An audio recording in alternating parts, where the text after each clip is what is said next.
Hello students. Previous class में अपन बात कर रहे थे इलेक्ट्रोलाइटिक कंडक्टेंस। इलेक्ट्रोलाइटिक कंडक्टेंस में अपन क्या क्या देख रहे थे? एक तो रेजिस्टेंस देख रहा था। रेजिस्टेंस का मीनिंग क्या हो गया था कि आपके पास करंट की फ्लो को अपोज करना, opposing of flow of current, उसको अपन क्या कह रहे थे? रेजिस्टेंस, है ना। और आप छोटी क्लासों से पढ़ते हुए आ रहे हो कि रेजिस्टेंस को अपन आर से डिनोट करते हैं और इसकी जो यूनिट होती है वो आपके पास क्या होती है? ओम, है ना। नेक्स्ट उसके बाद अपने पास एक और डेफिनेशन थी कंडक्टेंस। कंडक्टेंस क्या होता है? Reciprocal value of resistance. तो जितना ज्यादा रेजिस्टेंस होगा उतनी कंडक्टेंस क्या होगी? कम होगी। तो रेसिप्रोकल वैल्यू ऑफ कंडक्टेंस इसको अपन क्या कह देते थे? रेजिस्टेंस, सॉरी, कंडक्टेंस कह देते थे। रेसिप्रोकल वैल्यू ऑफ रेजिस्टेंस, है ना। इसको किससे रिप्रेजेंट करते थे? जी से। और जी का फॉर्मूला अपने पास क्या था? 1/r। जी का फॉर्मूला अपने पास क्या था? 1/r। जी क्या था अपने पास? जी इज द कंडक्टेंस। ये अपने पास क्या था? कंडक्टेंस, है ना।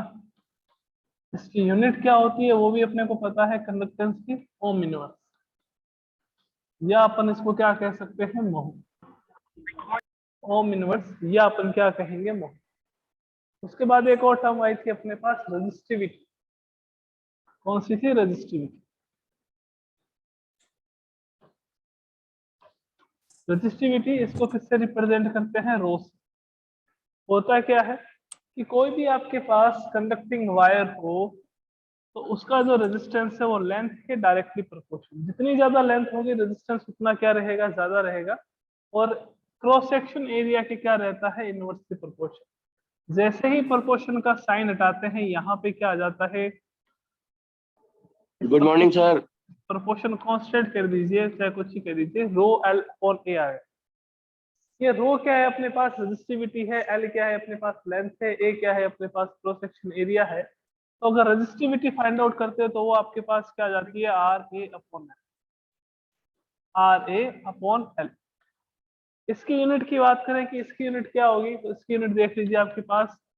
रेजिस्टेंस की यूनिट ओम हो गई, इसकी अपन क्या ले रहे हैं? Centimetre square. तो ये क्या होगा आपके पास? सेंटीमीटर। ये सेंटीमीटर से 1 सेंटीमीटर कैंसिल आउट, तो इसकी यूनिट क्या हो जाएगी आपके पास? Ohm into centimetre. रो की यूनिट क्या आ जाएगी? रो क्या है अपने पास? रेजिस्टिविटी। और उसके बाद लास्ट अपने जो कल कंसंट्रेट सॉरी कंडक्टेंस आई थी वो अपने पास कौन सी थी? कंडक्टिविटी। कंडक्टिविटी या इसको अपन स्पेसिफिक कंडक्टेंस भी कहते हैं। Specific conductance it is also known as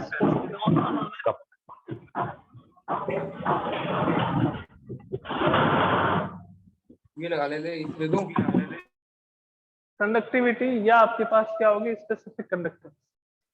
अपन ने कंडक्टेंस की डेफिनेशन क्या देखी? That reciprocal value of resistance is known as conductance. कि रेजिस्टेंस की जो रेसिप्रोकल वैल्यू थी उसको अपन ने क्या कह दिया? कंडक्टेंस कह दिया। तो कंडक्टिविटी क्या होती है? Reciprocal value of resistivity. Means kappa is equals to 1/रो। कपा क्या हो गया अपने पास? कंडक्टिविटी हो गया, है ना। ये क्या है आपके पास? कपा, के ए डबल पी। इसको किससे रिप्रेजेंट करते हैं? कप्पा से। तो कप्पा का फॉर्मूला क्या आएगा बच्चों अपने पास? That kappa is equals to 1/रो। रो का फॉर्मूला क्या है? R A upon L. तो अपने पास क्या आ जाएगा? एल अपॉन आर ए, या इसको अपन कैसे लिख सकते हैं? That 1/r into L upon A. 1/r को अपन क्या कहते हैं? जी। तो कप्पा का फॉर्मूला क्या आ जाएगा? That kappa is equals to G into L upon A को कहते हैं सेल कांस्टेंट, यानी कि G star. L upon A is equals to G star is equals to cell constant. तो कप्पा कैलकुलेट करने के अपने पास दो फॉर्मूले आ गए। अगर आपको रेजिस्टेंस गिवन हो, लेंथ गिवन हो, इलेक्ट्रोड की क्रॉस सेक्शन एरिया गिवन हो, तो kappa is equals to L upon R. अगर आपको गिवन हो सेल कांस्टेंट और आपको गिवन हो कंडक्टेंस, तो kappa is equals to G into G star. या फिर आपको जी स्टार कैलकुलेट करना हो तो वो अपन क्या करेंगे? कप्पा अपॉन जी। कप्पा अपॉन जी, इससे क्या आ जाएगा अपने पास? जी स्टार। तो फर्स्ट क्या था? Conductance, reciprocal value of resistance. Second क्या था? Resistivity, rho is equal to R A upon L. Third क्या था अपने पास, कंडक्टिविटी, यानी कि आपके पास क्या होगा कि रेसिप्रोकल वैल्यू ऑफ रेजिस्टिविटी या specific resistance is known as conductivity, is known as conductivity. इसको अपन क्या कहेंगे, कप्पा को कंडक्टिविटी कहेंगे। Okay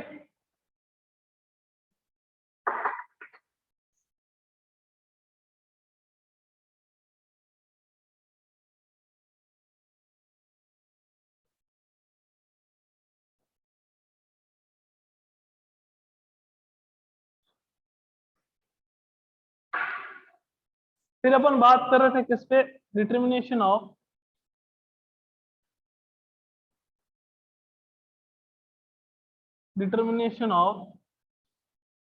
conductance.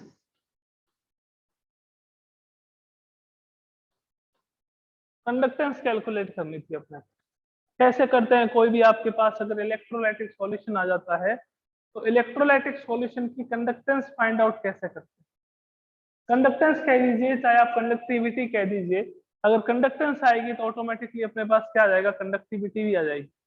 और कंडक्टेंस का फॉर्मूला अपन ने देखा था भी, वो क्या होता है, G is equal to 1 upon R. G is equal to 1 upon R means आपके पास जो भी इलेक्ट्रोलाइटिक सॉल्यूशन है उस इलेक्ट्रोलाइटिक सॉल्यूशन का रेजिस्टेंस फाइंड आउट कर लीजिए। अगर आपने उसका रेजिस्टेंस फाइंड आउट कर लिया तो आप क्या फाइंड आउट कर सकते हो, उसकी conductivity. G is equal to क्या होता है, 1 अपॉन आर। आपने अगर उस इलेक्ट्रोलाइटिक सॉल्यूशन का, तो यहाँ पे तो अपने पास ये तो है नहीं ना कि कंडक्टिंग वायर के रिगार्डिंग अपन कंडक्टेंस देख रहे हैं या कंडक्टिविटी देख रहे हैं, यहाँ तो अपन इलेक्ट्रोलाइटिक सॉल्यूशन की कंडक्टेंस या उसकी कंडक्टिविटी के बारे में बात कर रहे हैं। मीन्स अपने को क्या करना पड़ेगा कि जो भी आपके पास इलेक्ट्रोलाइटिक सॉल्यूशन है उस इलेक्ट्रोलाइटिक सॉल्यूशन का रेजिस्टेंस फाइंड आउट करना पड़ेगा, और उस रेजिस्टेंस से क्या होगा कि उस सॉल्यूशन की कंडक्टेंस आएगी। इलेक्ट्रोलाइटिक सॉल्यूशन का रेजिस्टेंस फाइंड आउट करा, उस रेजिस्टेंस से अपने पास क्या आएगी, सॉल्यूशन की कंडक्टेंस आ जाएगी, और उस कंडक्टेंस से अपन क्या करेंगे, कंडक्टिविटी फाइंड आउट कर देंगे।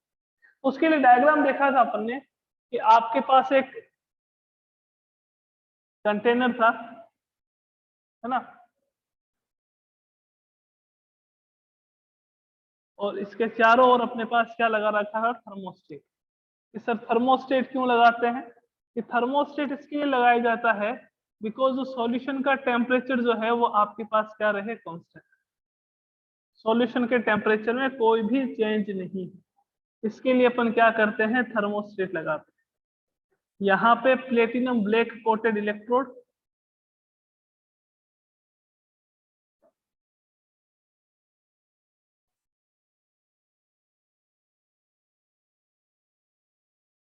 रेजिस्टेंस कैसे फाइंड आउट करते हैं ये भी तो बताना पड़ेगा ना आपको, रेजिस्टेंस कैसे फाइंड आउट करते हैं। बाकी बातें तो अपन ने कल देख ली थी कि क्या क्या करना होता है इसमें, कि एक तो एसी करंट का ही यूज करते हैं, डीसी का यूज नहीं करते। अगर आप डीसी करंट का यूज करोगे तो जो भी आपके पास इलेक्ट्रोलाइटिक सॉल्यूशन है उसका क्या हो जाएगा, इलेक्ट्रोलाइसिस हो जाएगा। अगर आप डीसी करंट का यूज करोगे तो दो टाइप की करंट होती है, एक आपके पास एसी होती है, एक आपके पास डीसी होती है। इसमें हमेशा कौन सी करंट का यूज करते हैं, एसी करंट का यूज करते हैं। ये अपने पास थर्मोस्टेट,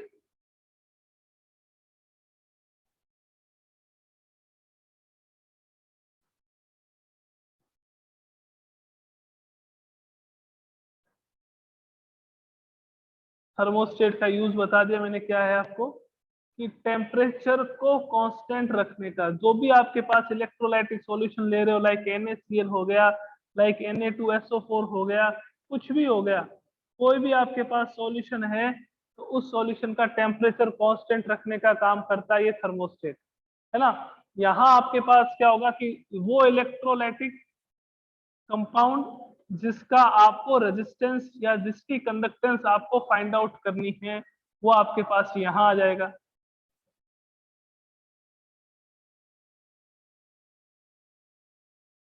ये आपके पास सॉल्यूशन आ गया, उसके अंदर आपके पास क्या हो गए, दो इलेक्ट्रोड्स हो गए। अब क्या करना है सर, कि आपको इस सॉल्यूशन का रेजिस्टेंस फाइंड आउट करना है। वो रेजिस्टेंस किसकी हेल्प से फाइंड आउट करेंगे अपन, वो फाइंड आउट करेंगे व्हीटस्टोन ब्रिज की हेल्प से। सर व्हीटस्टोन ब्रिज, आपने फिजिक्स में इलेक्ट्रिसिटी वाले चैप्टर में पढ़ा होगा, नहीं पढ़ा हो तो बता देते हैं कि क्या होता है व्हीटस्टोन ब्रिज। यहाँ पे रेजिस्टेंस की 4 आर्म्स होती है।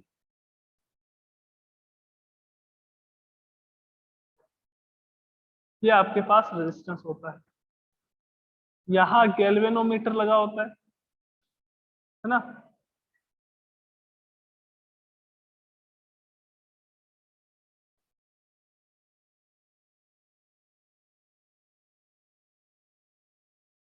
यहाँ आपके बैटरी लगी होती है और उस बैटरी से कौन सी करंट पास आउट करते हैं, एसी करंट। यहाँ अपने पास कीज लगी होती की। और ये जो आपके पास रेजिस्टेंस के टोटल कितनी आर्म्स होती है यहाँ पे 4, 1 2 3 4। ये जो 4th आर्म है ये कहां से कनेक्ट होती है, ये इलेक्ट्रोड से कनेक्टेड होती है।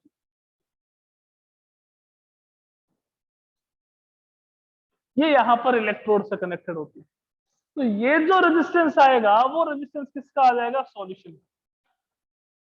इसको अपन क्या कह देंगे, R2। ये आपके पास क्या है, फर्स्ट रेजिस्टेंस। ये आपके पास क्या है, R3। और ये आपके पास क्या है, R4। जब आपके पास गैल्वेनोमीटर में, ये जो गैल्वेनोमीटर लगा हुआ है, जब यहाँ पे नल पॉइंट आ जाए, नल पॉइंट का मतलब होगा कि गैल्वेनोमीटर जो है उसकी रीडिंग कितनी हो आपके पास 0, तो अपन क्या करते हैं, सॉल्यूशन का रेजिस्टेंस फाइंड आउट करते हैं।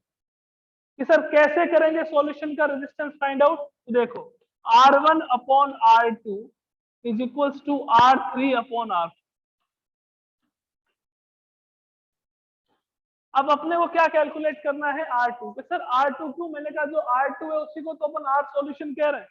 R सॉल्यूशन और R2 एक ही बात है।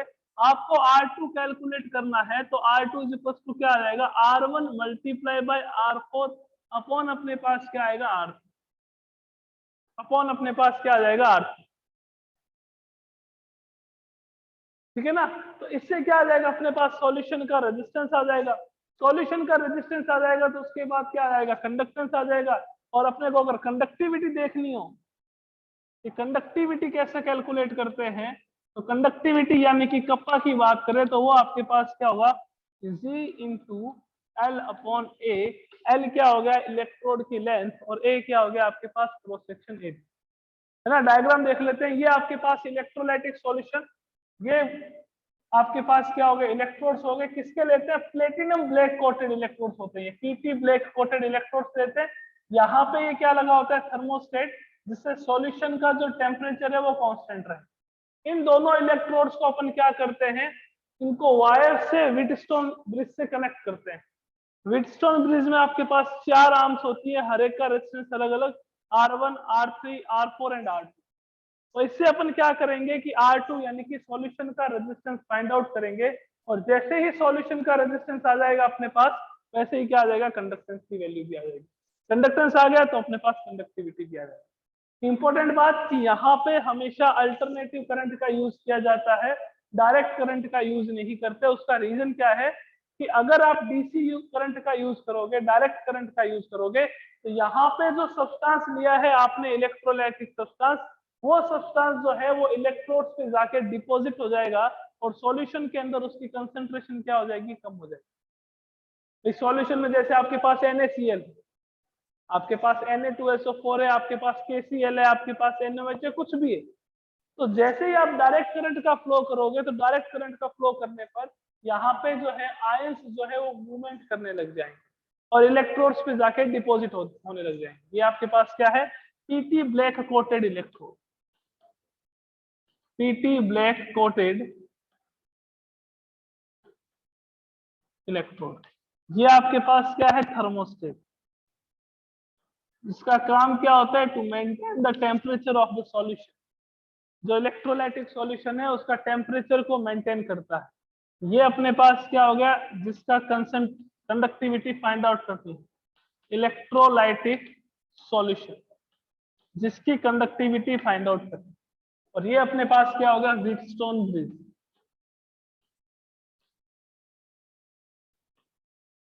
व्हीटस्टोन ब्रिज हो गया आपके पास। और इससे अपन क्या कर सकते हैं, कंडक्टेंस चाहे कंडक्टिविटी कुछ भी हो उसकी वैल्यू कैलकुलेट कर सकते हैं। ओके।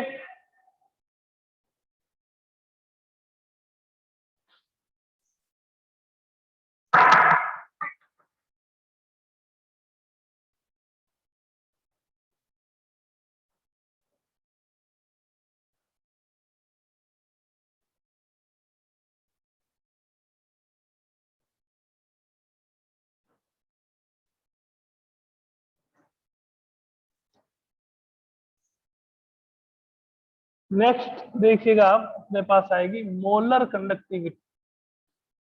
मोलर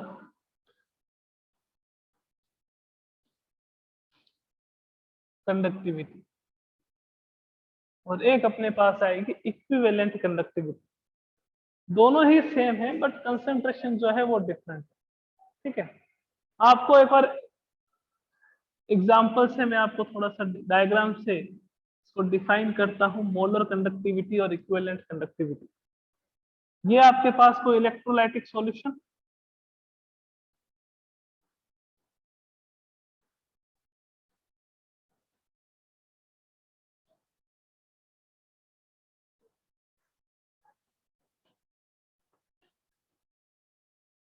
ये आपके पास इलेक्ट्रोड्स,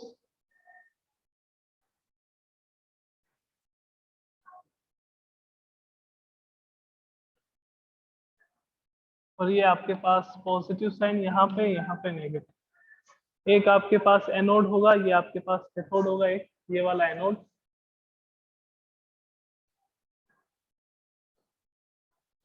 और ये वाला अपने पास क्या आएगा। बहुत इजी डेफिनेशन। अब एक बात बताओ बच्चों कि मेरे पास मान लीजिए कि इलेक्ट्रोलाइट आपके जो है वो AB, कोई AB इलेक्ट्रोलाइट है, ये क्या होगा A प्लस और B माइनस में क्या होगा, dissociate, because electrolytes are that substance which gets dissociated into their aqueous solution, है ना। तो AB जो है वो किसमें कन्वर्ट हो गया, आपके पास A plus B minus. Electricity जैसे ही पास आउट करेंगे तो जो ये आयन से ये कहाँ मूव करेंगे, अपोजिटली चार्ज इलेक्ट्रोड पे। ये A यहाँ जाएगा और B माइनस जो है यहाँ जाएगा, है ना। A प्लस आपके पास कहाँ जाएगा, कैथोड पे, because cation is always moves towards cathode and anion is always move towards the anode. तो मोलर कंडक्टिविटी क्या होती है, देखो कि जब भी आपके पास क्या हो, 1 mole of electrolyte, 1 mole of electrolyte is present in VML of solution, VML of solution. 1 mole of electrolyte is present in VML of solution. Then movement of ion between the electrodes, है ना, आयनों की electrode के बीच में movement, अगर electrode की जो length हो 1 सेंटीमीटर हो और इनका क्रॉस सेक्शन एरिया इतना हो कि जो आयन से वो फ्रीली मूवमेंट कर सके, उसको अपन क्या कह देते हैं, मोलर कंडक्टिविटी कह देते हैं। उसको अपन क्या कहते हैं, मोलर कंडक्टिविटी। देखो अपने को ये तो पता है कि दैट इलेक्ट्रोलाइसिस प्रोसेस में क्या होगा कि कोई भी इलेक्ट्रोलाइटिक सॉल्यूशन में अगर आप इलेक्ट्रिसिटी पास आउट करोगे तो आयंस जो है वो अपोजिटली चार्ज इलेक्ट्रोड पे मूव करेंगे। आयंस जो है वो क्या करेंगे, अपोजिटली चार्ज इलेक्ट्रोड पे मूव करेंगे। अपने को एक्स्ट्रा कितनी बात ऐड करनी है कि दैट अगर 1 मोल ऑफ इलेक्ट्रोलाइट प्रेजेंट है VML ऑफ सॉल्यूशन में, then movement of ions between the electrodes, आयनों की मूवमेंट इलेक्ट्रोड के बीच में, कौन से इलेक्ट्रोड जिनकी लेंथ जो है वो 1 सेंटीमीटर हो और यूं कह सकते हैं कि इनका क्रॉस सेक्शन एरिया इतना हो कि आयन जो है वो इजीली मूवमेंट कर सके, या फिर अपन कह देते हैं कि जिसका cross section area 1 centimetre square हो, उसको अपन क्या कहते हैं, मोलर कंडक्टिविटी कहते हैं। इसको रिप्रेजेंट किससे करते हैं, लैम्डा एम से। किससे रिप्रेजेंट करते हैं इसको, लैम्डा एम से। और लैम्डा एम का फॉर्मूला क्या होता है यहाँ पे, kappa into V. Kappa into आपके पास क्या आ जाता है, V. Lambda M is equal to आपके पास क्या आ जाता है, कप्पा इंटू वी आ जाता है। ये सर वी क्या हो गया, मैंने कहा वी वॉल्यूम हो गया। वी आपके पास क्या हो गया, वॉल्यूम। या मैं इसको ऐसे लिख सकता हूं that lambda M is equal to kappa into 1000 upon C. यहाँ सी क्या है sir, C is equal to concentration. C is equal to concentration in terms of molarity. Concentration in terms of molarity. Sir molarity कैसे आ गया, मैंने कहा 1 mole of electrolyte present in VmL of solution.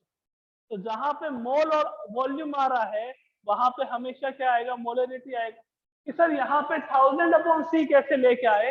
तो एक बात बताइए कि वॉल्यूम और कंसंट्रेशन में क्या रिलेशन होता है कि sir V is equal to 1/C होता है। V इज इक्वल टू क्या होता है, 1/C। मैंने कहा वॉल्यूम यहाँ किस में है, तो सर आपने कहा कि सर ml में है। तो वॉल्यूम अगर ml में हो तो हमेशा किस में चेंज होता है, कंसंट्रेशन अगर मोलरिटी यूज करते हो तो वो लीटर में होता है। तो यहाँ पे 1000 कप्पा इंटू 1000/C। सी आपके पास क्या हो गया, concentration in terms of molarity.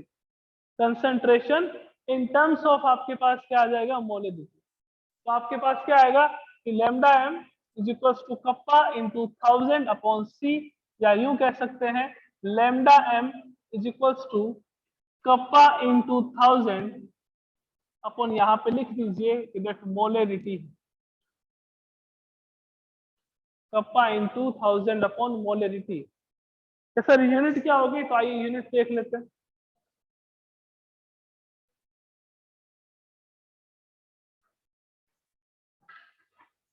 Unit की बात कर लेते हैं लैम्डा एम की। लैम्डा एम की यूनिट क्या होगी, lambda M is equal to kappa की यूनिट क्या होती है सर, कप्पा की यूनिट तो होती है ओम इनवर्स सेंटीमीटर इनवर्स।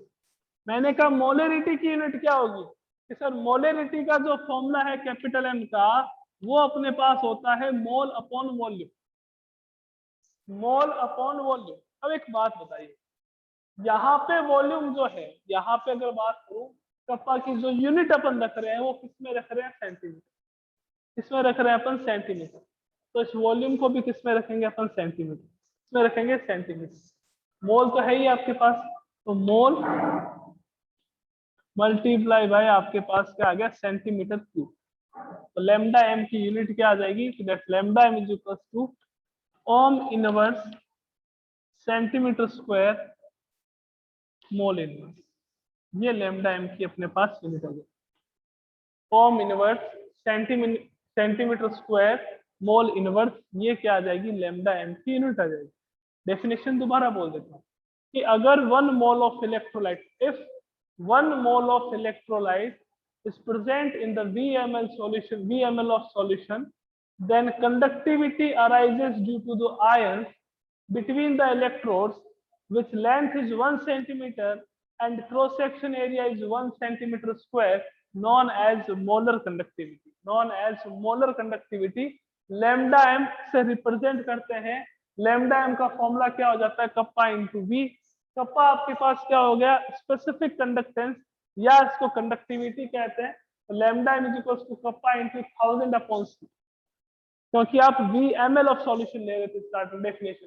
तो कप्पा इंटू वी या कप्पा इंटू 1000/C। यहाँ पे C कोई कंडक्टिविटी नहीं है, यहाँ पे C जो है वो concentration.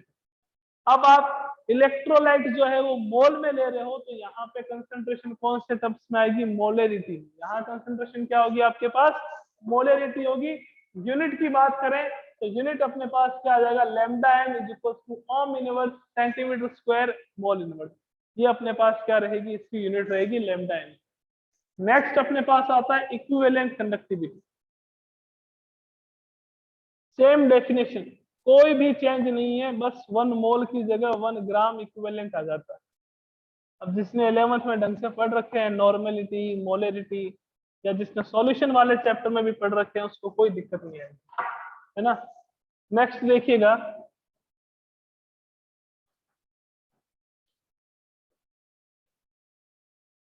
Equivalent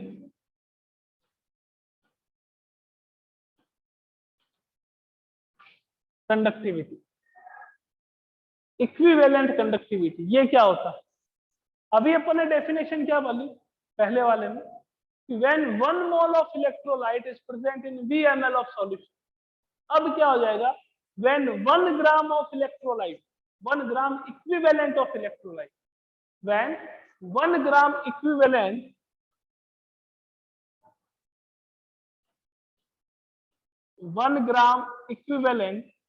of any electrolyte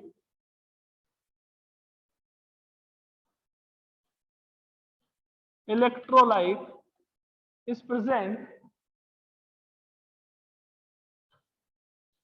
in VML of solution. In VML of solution, जब 1 ग्राम इक्विवेलेंट, ग्राम इक्विवेलेंट क्या होता है आपको पता है, मोल क्या होता है, weight in gram upon molecular weight. Gram equivalent क्या होता है, weight in gram upon equivalent, आपके पास weight in gram upon equivalent weight को अपन क्या कहते हैं, ग्राम इक्विवेलेंट कहते हैं, है ना। तो आपके पास इक्विवेलेंट कंडक्टिविटी की डेफिनेशन क्या हो जाएगी, when 1 gram equivalent of any electrolyte is present in VML of solution, then conductivity arises between the electrodes with length is 1 centimeter and cross section area is 1 centimeter square। यानी कि दो पीछे वाली दो लाइनें एकदम सेम। आगे क्या आ जाएगा आपके पास, 1 मोल की जगह 1 ग्राम इक्विवेलेंट। फॉर्मूला इसका भी सेम रहेगा, lambda E Q equivalent conductivity is equals to kappa into V. Kappa into क्या आ जाएगा आपके पास v, या lambda E Q is equals to kappa into 1000 upon अपने पास क्या आ जाएगा। अब यहाँ पे जो c है वो क्या है, नॉर्मेलिटी। यहाँ पे जो c है अपने पास वो क्या है, नॉर्मेलिटी।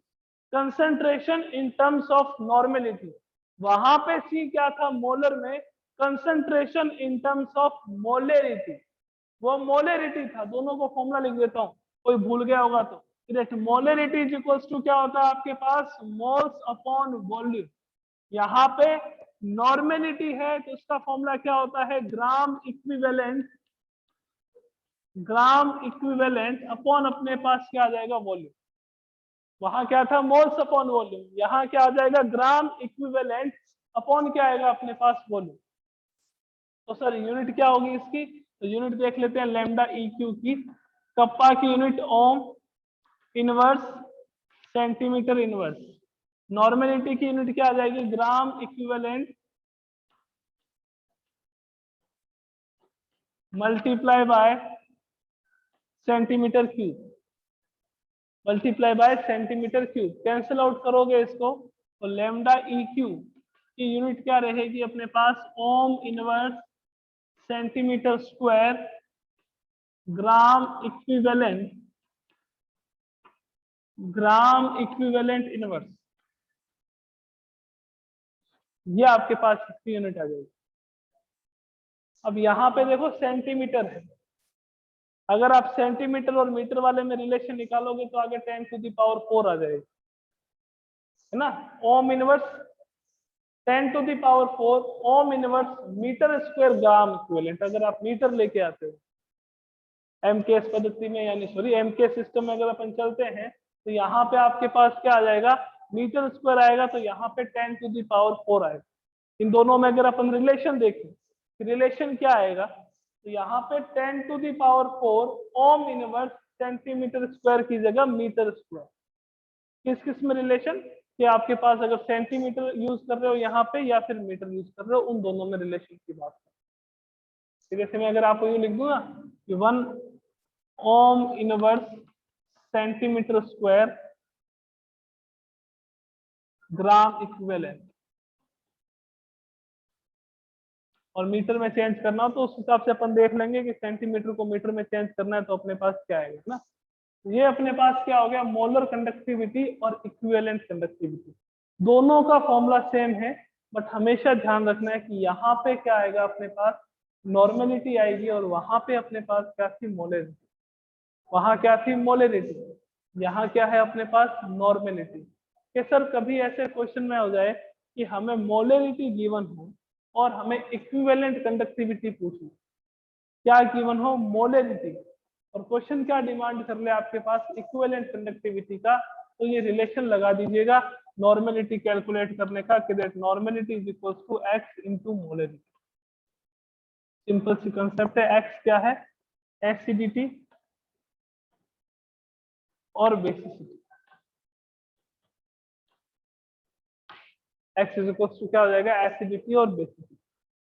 और इसी पे ही, इसी पोर्शन पे मैक्सिमम न्यूमेरिकल्स आते हैं जो अपने बोर्ड एग्जाम है या कोई अदर एग्जाम।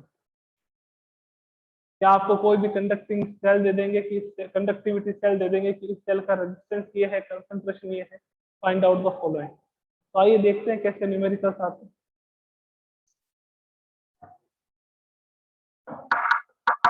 सिंपल सा एक क्वेश्चन कर लेते हैं, फिर बाकी क्वेश्चंस जो है वो नेक्स्ट क्लास में करेंगे ना।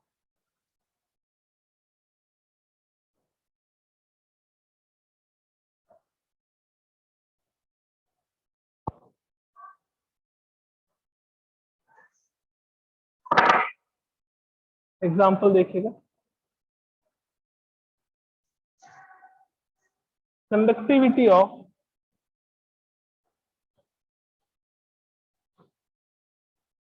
conductivity of 0.50 m solution of